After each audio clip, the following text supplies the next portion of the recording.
I don't think you know what a Mandalorian looks like, Danny. This used to be a lot easier to do when I was a kid. I feel like I think like my shoulders have gotten stiff or something. Everyone at home, please try doing this right now and tell me if this you're over 30, way try harder doing than this. when you were a kid.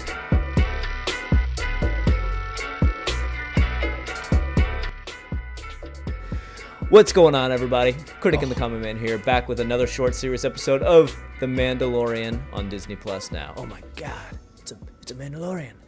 Up today, Chapter 12, The Siege. I was actually, it's funny, man, when we were watching this, I was really... Oh, sorry. This is your full spoiler warning. If you've not watched Chapter 12, The Siege, please click off of this, go watch it, and then come back. And if you happen to watch another one of our Mandalorian videos, know that they all are full spoiler warnings. So now that we got that out of the way, I was actually really excited to talk to you about this one, and I tried to hold off until this review because I felt like we finally got a bunch of story development, and then I was scared that this one was going to be like, it was like taking one step forward and two steps back. Yeah. Like it goes to this, and then all of a sudden you're thinking, you're going to see Ahsoka or something like that maybe in this episode, and then nope, hold on, we got to go back to some other planet. I was scared that it was going to be like taking two steps back. And then, of course, we get a little bit of like the lab. There's something going on that kind of pushes the story. But yeah, what did you think of this episode, man? In the tubes? Yeah, in the tubes. They're taking the child's blood and trying to make little Jedi warriors or little Sith warriors. What did you think that was? Because to me, that looked like Snoke. In the tube? Mm-hmm. I don't know. I don't know that it was supposed to be anybody of substance or anybody significant. It may have just been a test subject, like they took a clone or somebody's body and were just testing them in there. This is the time period when they would be creating Snoke, right? Yeah, but wouldn't it be Palpatine doing that you'd think somewhere a little more remote than true. That lab? I don't know. I don't know that I feel like that was Snoke in there. I don't think I do. Comment down below. Let us know who you guys think was in that too, because immediately I tried to like look really close into my TV and see who that was and who was in that tube. I think it was just kind of a gnarled mass of body that they tried to turn into a Sith. I don't know. I don't know if it was supposed to be anybody. We'll see. But what do you think of this episode, man? Love it, hate it, indifferent? I thought it was pretty action-packed, and I had some issues with it. There were some weird things going on with the stormtroopers. Like what? Like, I noticed a few of them, like, they were just standing there, but they're, like, stuttering. So it's like, I don't know if that was, like, they were a 3D animated stormtrooper that they did. But it happened a few times, and, like, at one point, one of them gets clotheslined, and for, like, a few frames, they're not there, so they just, like, drop suddenly. It's weird. I don't know what was going on there. It's funny that you mentioned that because I saw something on Instagram, and you guys need to look this up, Chris, you as well. Apparently, there was a mistake in this latest episode of The Mandalorian, and in the background of one of the shots, you can totally see just some random crew member wearing like a T-shirt and some jeans and a watch. Like you can see like half their body sticking out from behind a doorway. Wow. So some production issues on this one apparently. Mm-hmm. That's a little bit strange to see. That's not going to look good on whoever directed this one. No, it's not. But other than that, like if we're looking at it just like from the story point of view, okay, again, we're just sidetracked. Whatever, let's carry on. We'll watch it. It was nice to see that guy again, helping him kind of restore his ship. It's nice to see the ship restored, right. And it's kind of cool seeing. Yeah, it's kind of cool seeing the outpost that they were in. It kind of looks like Batu, which is a little weird. Black Spire Outpost for those of you. Nice. And no, I mean I thought it was a decent episode. It was action packed. It pushed the story forward. It presented some new questions. I don't think it was as good as the last one, and I really hope that it doesn't continue to decline because I want it to keep that level of intrigue. I didn't love this one. I'll come out and say it. I didn't love this episode. I mean, the action was there, and the thing they were riding in, that little tank speeder, that was pretty badass. Mm-hmm. And he's shooting. I couldn't help but feel like, and this is just typical Star Wars, but I couldn't help but feel like they had all those TIE fighters, man, and like not one of them could shoot that thing. I thought the same thing. I mean, yeah. how accurate are the Star Wars now, they're doing a really good job of kind of incorporating the whole universe, and by that I mean like they're bringing content from the games into the canon, they're bringing content from the TV shows, the animated series, they're bringing content in from all these different places. And I feel like now, especially with squadrons and stuff, we're seeing skill level from the Empire as far as their pilots, the Imperial pilots. We're seeing that these were skilled pilots. And so it doesn't really make sense then to kind of regress into this episode where these TIE fighters couldn't hit anything and they're struggling to do much. I don't know how I felt about that. Going not even as fast as they are. And... Right, exactly. Yeah. And somehow they can't shoot it, even though they've all got the capability to lock onto this thing. I don't know. And maybe some Star Wars expert would come in and say, oh, well, that tank has some anti-targeting device on it, blah, blah, blah. Hey, that's cool. Maybe. But I don't know that. As a casual viewer, I don't know that. Yeah. I didn't think that this episode was as... I didn't think the big reveal was quite as substantial as them now knowing that we're going to go see Ahsoka, but it's still... Back there. Oh, totally. Yeah. But it is still substantial, man. It's still substantial. I mean, now they know that Moff Gideon's alive. They know that they're doing something with the midichlorian and trying to inject it into people's bloods. I don't know. I mean, and so what do you think of these? What were they, like, super soldiers that he had lined up that he was trying to make? I mean, we don't know a lot. We don't know a lot about this. I'm starting to think that maybe they're making Inquisitors. And that maybe Inquisitors... Fill me in on this. What is an Inquisitor? Did you ever... You played Fallen Order. I played Fallen Order. So the Inquisitors are the what are they called? The Sister Nine, whatever. I can't remember what the hell all of their names were. Oh, yeah. The ones in the black armor with the black helmets, and they had the red lightsabers. They're not Sith. They're not Jedi. They're just Force-sensitive... Right. users. So they learn how to use a lightsaber because they can manipulate the Force, kind of. So, dude, they are building up to a massive clash between the new Empire, the Rebels, the Jedi, the potential Sith, Inquisitor maybe that you were talking about. So I'm wondering Din Djarin and Moff Gideon. Yeah. I'm just wondering if maybe the Inquisitors are like made in a lab, and this is explaining how they were created. Maybe. And see, again, this is what I was saying in the last review. I really feel like The Mandalorian is starting to take a sway in the favor of the people who are really entrenched in the Star Wars universe. And I credit Jon Favreau for that, because I think he's not shying away from that. He's saying there's enough people out there who are diehard, big-time Star Wars fans, you being a huge, one of those.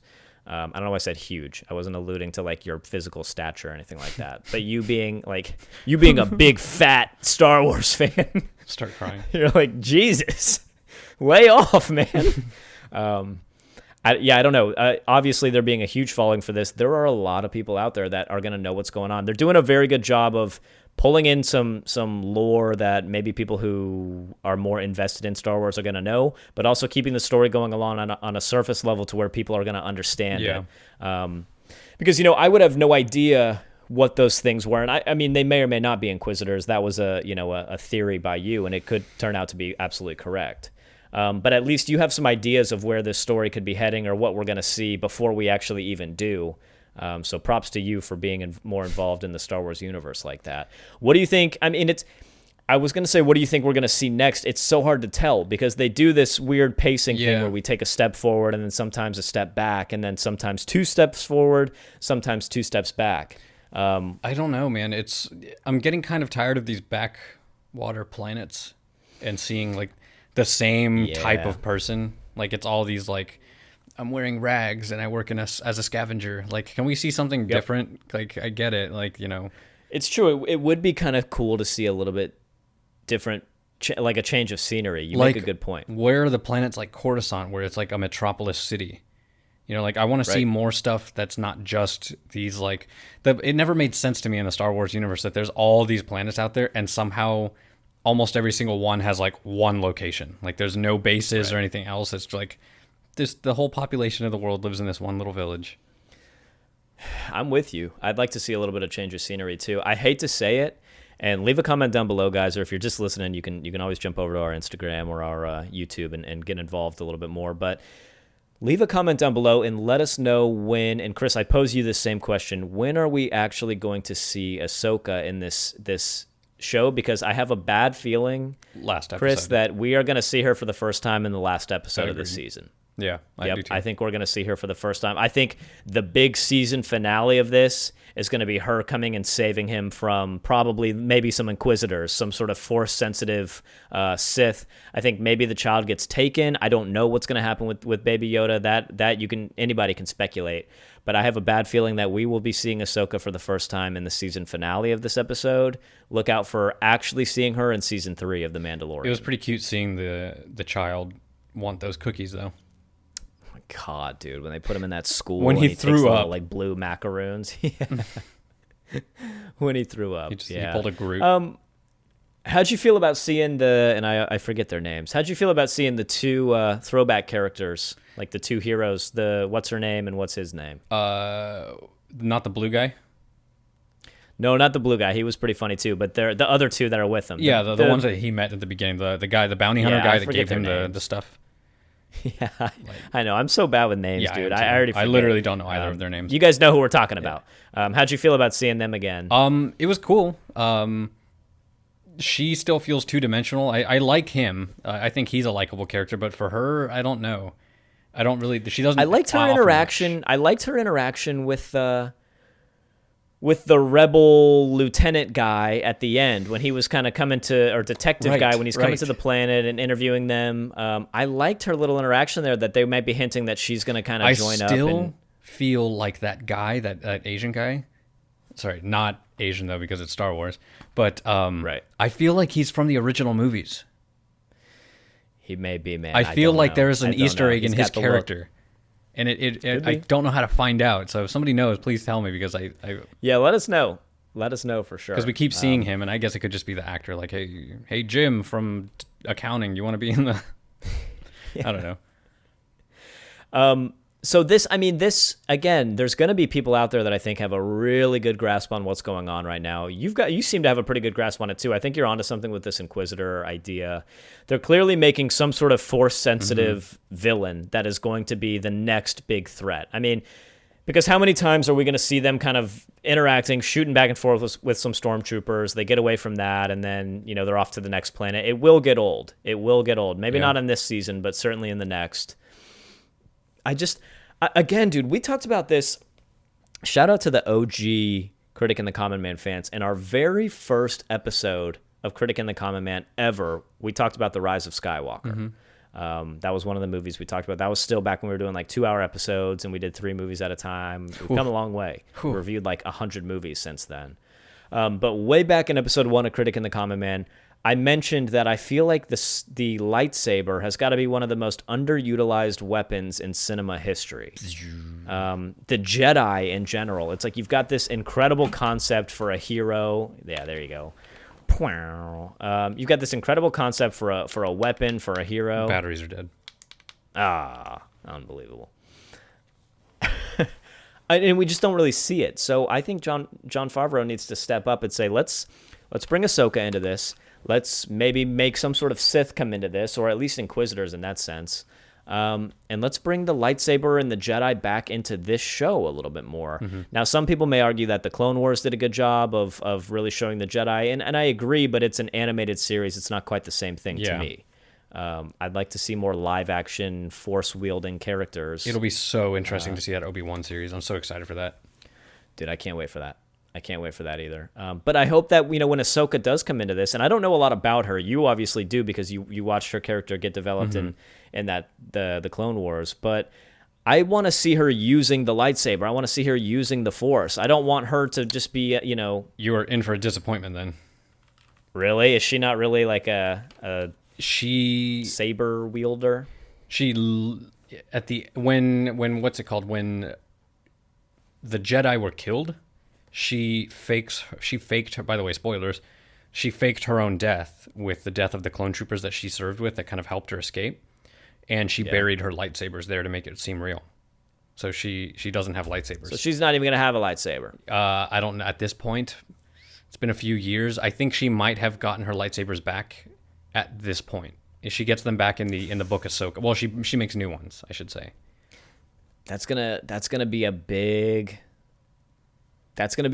factor in her character in this show. Yeah. I mean, yeah, it'll be cool to see her, and she's like, what is she, orange, kind of like a peachy color. Yeah. It'll be cool, something different, and she'll be one of them. But dude, like, I don't know. Is she even going to be a recurring character? Is she going to basically be in? The show's The Mandalorian. It's not necessary. She doesn't necessarily have to be in every episode of this show, dude. Yeah, that's true. Yeah, they could very well meet Ahsoka, and 3 episodes later she's out of the show. I mean, it's not an outrageous idea that maybe I guess there's 2 theories. Well, there's 3 if you assume she's going to be in the show forever. But there's 2 theories other than that. Number 1, we don't see her until the season finale of this show, and then she's in it repeating, if she's a recurring character. Or number 2, we do see her maybe in the next episode or 2, and then she sticks around a little bit more. Or she gets and a then spin-off. maybe we lose her, as in she goes somewhere in the season finale of this. I don't know, man. I think she'll get a spin-off series. I don't know if I want that. I don't know if I mean, how many of these spin-off series are we going to get, dude? And at what point do you want them to just start making movies? As many as it takes to get back everything that they've lost. Everything. It is interesting. That's an interesting question, too. So leave a comment down below. We may actually post this one on Instagram, too. Do you guys prefer seeing Star Wars content in a TV form like The Mandalorian? Or would you rather have them making movies like Solo, like Rogue One? What do you prefer to see? Kind of the spin-off movies or the spin-off TV series? Obviously, the pacing is different. There's pros and cons to each. That might be an interesting discussion, Chris, to have either on the Instagram or in the future. But leave a comment down below. Let us know what you guys think. What do you think, man? I mean, any other thoughts on Chapter 12, The Siege? Anything good, bad, indifferent? It's just more questions and less story. That's just what it feels like, and it's just, I don't know. Like I'm really hoping they pick up their game, because is that it saying? Can you say that? Pick up their game? That doesn't make sense. Yeah, step their game up. Step their game up. Thank you. That's the word. That's the there you the go. Sentence, the colloquialism. But yeah, I don't know. I'm still expecting more, especially from somebody who directed Iron Man. I'm expecting more. I'm with you a little bit. I feel like other than finding out that they are doing some experiments with the child's blood, I don't know that this episode really did much. We already knew they were after the child. It's not like we didn't think they were after the child originally. We already knew that Gideon was alive. Right. They found out that Gideon was alive, but we already knew that too. And as the viewer, we already knew that. So I don't know. This was an interesting episode at the very end there for a little bit of story development, but other than that, it was fell a little bit flat for me. Yeah, it's like the big reveal at the end of this is like, I'm coming for you, Mando. It's like we knew that. Right. That's, it's like, were you not coming for him already? Don't cue the dramatic music. We knew that. Like, right. Yeah. So let us know what you guys think of chapter 12, The Siege. If you loved it, hated it, there was definitely some good action in there. Some characters that came back into it. It wasn't all bad for sure. I didn't dislike it. I didn't think it was as good as Chapter 11 was. Agreed. Personally. So that's it, guys. Chapter 12 of The Mandalorian, The Siege. Leave a comment down below. Thumbs up, thumbs down if you loved or hated the review. Maybe we missed something in the story. Drop a comment down below. Read through the comments at your own risk, people. And that's it. Jump over to our Instagram. We've got some cool Star Wars Mandalorian content over there, too. We post about it, talk about it. Still can be entered for a giveaway. We are right around the corner from having to give away a $25 AMC gift card. All you have to do is go over to Critic and the Common Man on Instagram.